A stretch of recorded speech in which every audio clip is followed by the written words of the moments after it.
So how can you justify taking health care away from 78,000 Nebraskans?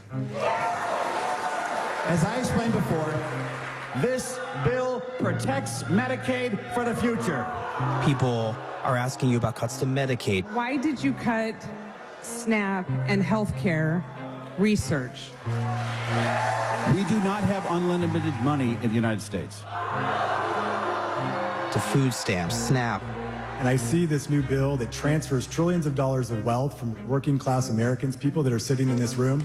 And you worked really hard to make the case that this legislation is good for your district. It would have been a $1,600 tax increase to every Nebraska family. That is a true middle-class tax cut. Next slide, please. But still, the Republican Party, now more than ever, represents the heart and soul of the working class. you're booed. How much does it cost for fascism? How much do the taxpayers have to pay for a fascist country? You're jeered. Fascists don't hold town halls with open question and answer series.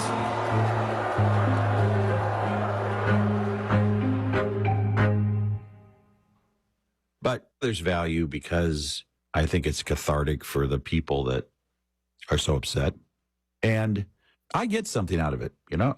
I see people that maybe are upset about the one big beautiful bill, but they are with me on Ukraine. And I see that in the nonverbal.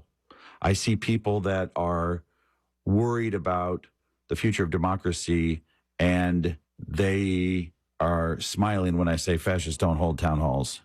Had I not done a town hall in Lincoln, it would have been a slap in the face to my biggest city in my district.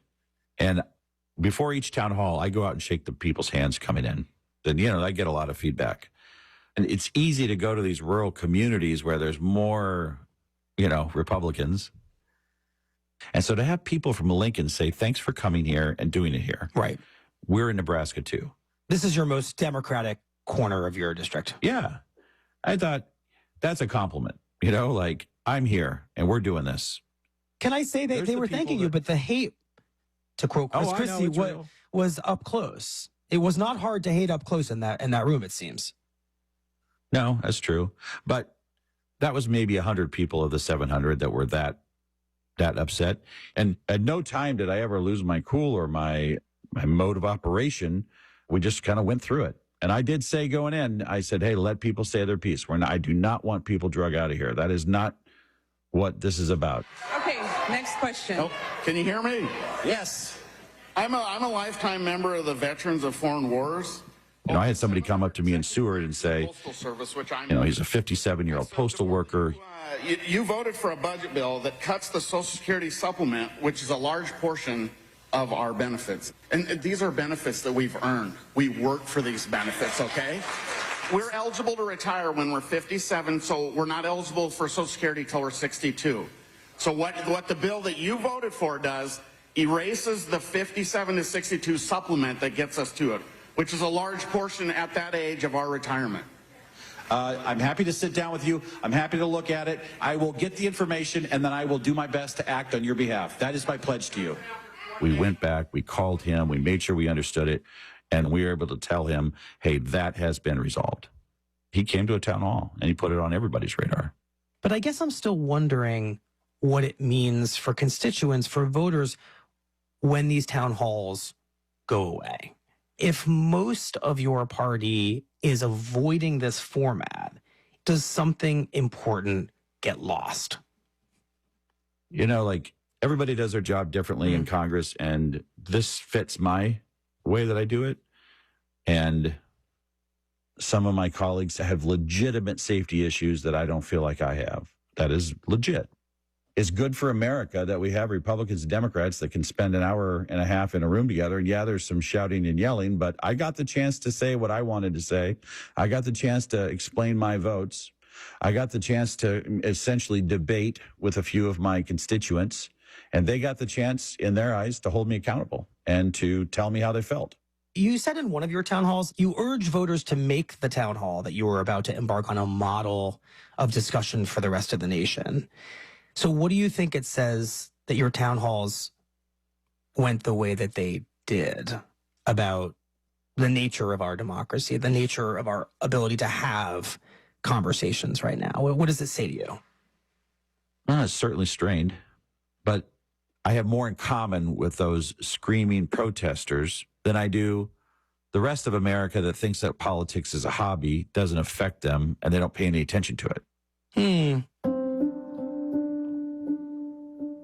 Like, this is America. This is every decision I make affects somebody. So you have kind of come to a grudging admiration for the passion that leads someone to come to a town hall like that and scream you're a fascist. Of course, because they care, right? Yeah. There are people that can live in America and take care of their family and not give 1 ounce of thought to anything that's happening in the world other than the bubble that they live in. And the lady that's calling me a fascist is not living in that bubble. She is very invested in her beliefs and where she thinks the country's going. She showed up and she's spicy. Like, that's the town square. That's politics. That's what we do. That's like, if I think that my votes are the right votes, I should have no problem standing in the town square and defending them. And I did that. Well, Congressman, thank you very much. We appreciate it. My pleasure. Representative Mike Flood represents the 1st Congressional District in Nebraska.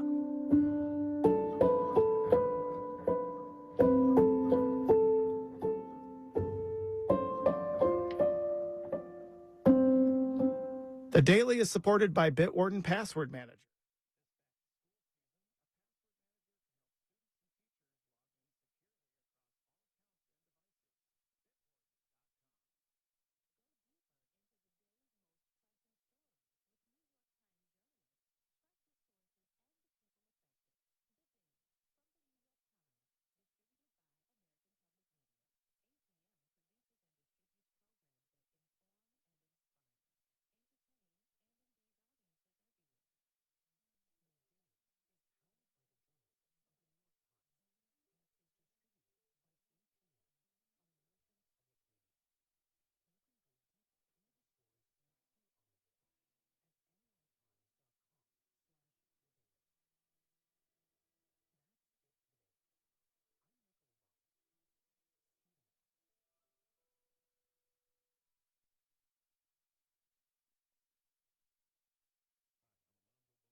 Good evening, everyone, and welcome to our evening session of Roanoke City Council.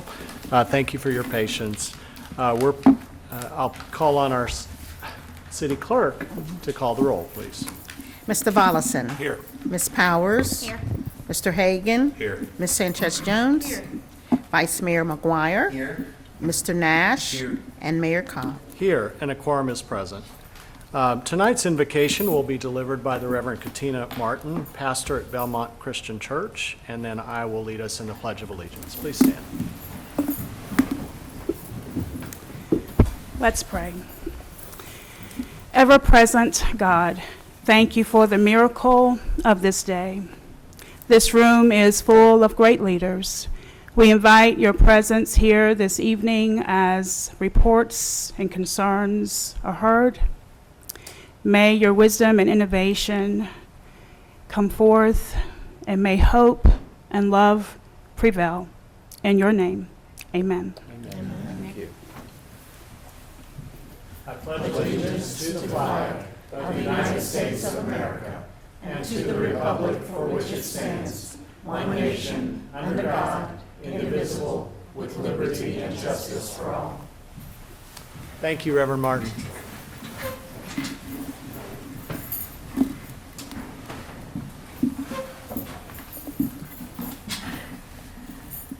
We have one public hearing this evening, and that's to receive the views of citizens on the consideration of the lease of numerous tax numbers related to parking to the YMCA of the Roanoke Valley located at 425 Church Avenue Southwest, and it's for the use of patron parking spaces with Park Roanoke. I know that we have Mr. Mann here with us tonight, but we do have one measure, an ordinance, and I'll ask for a motion and second on the ordinance, please. Move the ordinance. Second. Thank you, Mr. Volleson and Mr. Hagan. Madam Clerk, will you please read the title paragraph? An ordinance authorizing the city manager or designee to execute a lease agreement with the Young Men's Christian Association of Virginia's Blue Ridge, Inc. for the lease of city-owned property located in the city of Roanoke, designated as portions of Roanoke City official tax map numbers 1113408, 1113409, 1113410, 1113411, 1113412, 1113413, 1113512, 1113513, 1113514, 1113515, and 1113516, 1113510, and 1113511, and dispensing with the second reading of this ordinance by title. A lot of numbers, thank you. A lot of numbers. All right, I'll invite Mr. Mann to come forward and share anything that he'd like to share. Welcome. Thank you, Mayor, Vice Mayor, City Council. This is a pretty straightforward lease for the parking spaces in front of the YMCA. This was an old lease that had been around for quite a while, and as we began to look at it, we needed to bring it into modern legal ramifications, try to get it under a 5-year time frame. The original one didn't have a sunset. We also increased the price a little bit, although it is a much drastically reduced rate compared to our monthly rate. It's 147 spaces, and I'm willing to answer any questions. Thank you. Mayor, I just had a quick, just wanted to get some clarity on the agenda and the report. It says YMCA of the Roanoke Valley Incorporated, and then on the actual ordinance it says YMCA of the Virginia's Blue Ridge Incorporated, and just want to make sure that that's. Yeah, those should jive. Obviously, it should be of Roanoke, not Roanoke Valley. I believe the ordinance is correct. Is that correct? Yeah. Mayor, the lease is with the Young Men's Christian Association of Virginia's Blue Ridge, Inc. Okay. As long as, and that's clear in the ordinance, right? Yes, sir. Okay, thank you. Thank you for that point of clarification. Thanks. All right, I'm going to open the public hearing, And do we have any citizens wishing to be heard, Madam Clerk? Not on this issue. Okay. Then I will close, and I'll make sure. Any citizens? All right. I'll close the public hearing. Any additional comments or questions from council? All right, then we are ready to call the roll. Mr. Volleson? Aye. Ms. Powers? Aye. Mr. Hagan? Aye. Ms. Sanchez Jones? Vice Mayor McGuire? And Mr. Nash? Mayor Cobb? Aye, and the ordinance is adopted. Thank you, Mr. Mann. And now we move on to hearing of citizens upon public matters. We set this time aside as a priority for citizens to be heard. And if deemed appropriate, matters will be referred to our city manager for response, recommendation, or report back to council. And so, Madam Clerk, we are ready to hear citizens who signed up tonight. And Okay. each citizen will have 5 minutes. 5 minutes, yes. The first citizen will be Brittany Doss, followed by Adam Holt. And then the last speaker, I'll go ahead with Dwayne Howard. Okay, Adam, are you here? Come on up. Welcome. Thank you all for letting me speak here. I want to kind of bring a situation up to you all. I live in the Mud Lake Direly area, and I have Brandon Oaks Retirement Home in my backyard, which they are currently undergoing a very large expansion. We'll have about 2 14-unit apartment buildings behind my house where I live. And I've had a conversation with Catherine Gray over at the zoning department, kind of expressing not really a frustration, but maybe a guidance for the city of how they are communicating with citizens.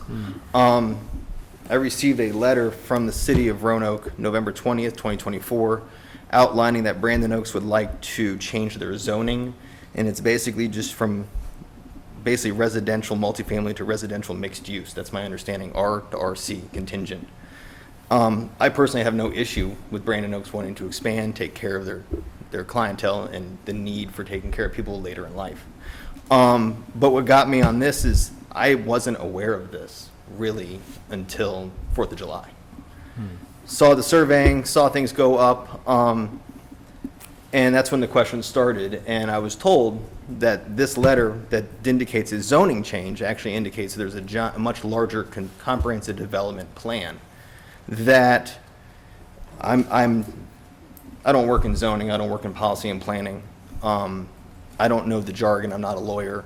And in this time of my life, we had a lot going on medically, so this wasn't my forefront, my main focus. But talking to Catherine Gray, I said, I don't understand all this. This is not my world. This is not what I live in. This is not what I understand. But something that would change this very simply so your average citizen could understand it. And my understanding is at the time, we had all the plans of what Brandon Oaks wanted to do to expand. Send a picture. That's simply it. I'm gonna have a 14-unit apartment building 31 feet from my property line. I had zero say. And I don't think I would actually, I personally don't really feel like my say would probably matter much, but I might have a say. I might want to have a comment. It's all too late at this point. Per the city of Roanoke, they recommended that Brandon Oaks get in touch with all the adjacent property owners. I got nothing. They've sent 2 updates. They claim that they did not put them through the U.S. Postal Service because they didn't want them to get lost, so they put uncirculated mail in my mailbox. I never saw it. Neither here nor there, but I think if the city wants to value their residents, make them maybe feel like they're not a small fish in a big pond against much bigger fish, just a simple way to educate and inform people of what may be coming to their backyard. Send a picture of the plans, the drawings, what we're thinking about doing. And it would maybe get more people involved civically. Talking to my neighbors who have lived on the street since the 90s, there was a development push years ago from Brandon Oaks. They had meetings, they had people that created diagrams out of cardboard showing the size of the buildings. And I can tell you my neighbors now said, well, I heard nothing. I talked to Catherine Gray about how to get zoning updates. You got to go online, you got to go to the website, you got to put your email in, you got to click the ones you want. That might not be great for your average person. Somebody might not be savvy in emails or things of that nature. I called Catherine Gray, I said, which one do I click on? Which of all the categories do I click on? And she guided me through it. And when I talked to her about, maybe sending a picture, she's like, that was your invitation to ask questions. And I said, well, I had a lot going on at the time. I own a business. I have 3 kids. My wife and I work full time. And then we had medical stuff. I said, maybe at that, if a picture would have gotten my attention a little bit more. I'm not opposed to them wanting to rezone it and change, but I might have a say. So that's all I have to say. I think Catherine Gray said it, it's a valid point. So I thought I'd at least come to you all and talk to you all about doing a little bit more to help educate the average person. And that's it. Thank you. Thank you. Those are really good points, and I think, to your point, sometimes we don't fully understand the language of some of our letters, and that can be on us to make that better or more easily understandable. Yeah. The Thank you. picture may be just as simple as that. Picture sometimes answer all the questions. Exactly. So, Thank you're you welcome. Thank you all for listening. for taking the time Have a to be wonderful here evening. tonight. Thank you. Mr. Howard? Welcome. I thought I was the third speaker. The other one isn't here. Okay. Good evening, Mayor, Vice Mayor, honorable members of City Council, and Ms. Turner. My first question is the handicap door down on the side of the building where I parked. Does that open at some point? It wasn't open at 6:30. It's supposed to be unlocked. And maybe there should be a time or something on it. I don't know if you all got my email about the difficulty. I've repeatedly tried to sign on YouTube to watch city council meetings. I can't do it. Of course, I'm very technology challenged, and I've talked to a couple of other older people, and they haven't had any luck. It was nice on Facebook because you got a message that council was going to be on, and you just went in there and you clicked on it, and you're on. And when I couldn't get on today, that's why I rushed up here this afternoon and, try to get in to be able to speak. So I hope maybe something could be looked into about that as a possibility. I'm curious about the narrowing of streets. I understand about the designs and everything like that. I think I mentioned this to you recently at a previous council meeting about it's forcing people parking more over the curbs and on the sidewalk. And, over time, that kind of weight is going to chip away at the curb, chip away at the sidewalk. And I can't tell you how often I call the police, not just in my neighborhood, but dealing a lot in Round Hill and is it Oakland Boulevard off Williamson Road, where it's very narrow now and a lot of parking on the street. And someone told me there was a gentleman that uses a wheelchair. And, this is just terrible if person pushing a baby in a stroller or something that might have to go out to the street, to get around. And I'm talking to the police chief and a couple of lieutenants about this. Let's see, what do I have? Does the concern of the in Southeast, there's just so many problems. One of the big issues that's going on is the set outs for bulk pickup, big items and stuff like that. The problem is that so many people set this stuff out after trash day. And then I've learned from solid waste that if I've called them on Friday to hopefully get something picked up, they don't send anyone out on Friday to tag these set outs. And then the other thing that I've seen with the set outs is I think it's a pink tag and they just post it on the set out itself. Well, that's not adequate. They should take that post and put it up on the front door where people see it. It can blow off, it could get knocked off. People aren't going to be looking at the front of their trash and set outs, when they come home in the evening. And this needs to be looked at to see some correction and changes to improve this situation. I think, as I've said to you all before, and then they sit there, all through the weekend, into the next week before it's picked up. And as told you before, don't you think that most people that are apartment hunting or looking for a house are mostly coming in on weekends? And they just see these horrible trash and junk all over the neighborhood. What's their image? Are they going to want to buy a home or rent a house in Southeast? So I hope at some point there can be some looking into this to see how there might be some improvements on it. I still think the hearing in here is a problem. I wonder about if you had a microphone over here and one over here with this one, because people are looking to the side very often, as you know, when they come up to speak, and we might get a little more hearing from them. And this afternoon, it looks like your microphones are a pretty good distance from you. And as close as I was this afternoon, I wasn't hearing a lot of you. I appreciate your service, and thank you for your time. Thank you, Dwayne. Appreciate it. We definitely want to make sure, I can't always tell whether this mic, how live it is, or how much it's carrying. So to the extent that we can check these.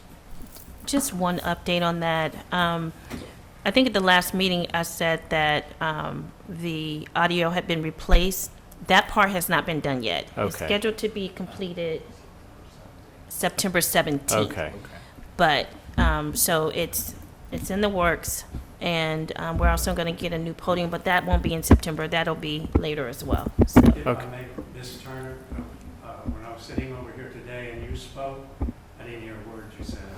Okay. So I'll be mindful of that. Thank you. Yeah, so just to be clear, we are getting new audio effective September 17th, and we're also getting a new podium. A new podium? Podium. Oh, awesome. Yeah. So Blowers? I don't know, but it's new, and Yeah. and it's going to be accessible, I believe. It will be. So, thank you all. Any other speakers? No other speakers. All right. So there being no further business to come before us tonight, we are going to recess because we have one additional closed meeting. And then after that, we will come back in and certify the closed meeting and then adjourn. Thank you all for coming tonight. What is the tribes? It is incredible that it is, this tribe